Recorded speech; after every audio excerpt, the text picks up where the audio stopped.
غريب وعجيب في زمن الكورونا، وعلى غير عادتها بتازة هنا القطط ملتزمة بمسافة الأمان، والكلاب كذلك مستلقية هنا خلف سور المدينة الأثري محافظة على مسافة الأمان.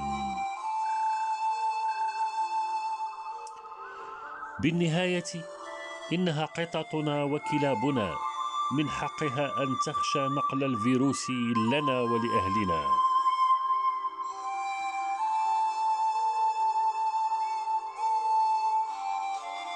وكأنها سمعت الأخبار وصوت صفارات الإنذار: ادخلوا بيوتكم ولا تخالطوا الأغيار، استوعبت وفهمت فأبقت على مسافة الأمان.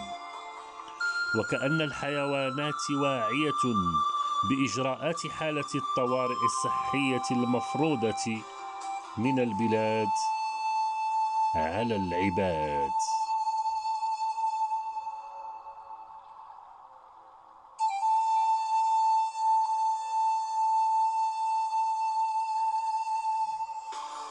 أيها المواطنون، يا أهل تازة الكرام، لكم أن تفخروا، لأن كلابنا وقططنا تحمل هم صحتنا، ولسان حالها يقول: أنا هنا حيت ما عندي دار.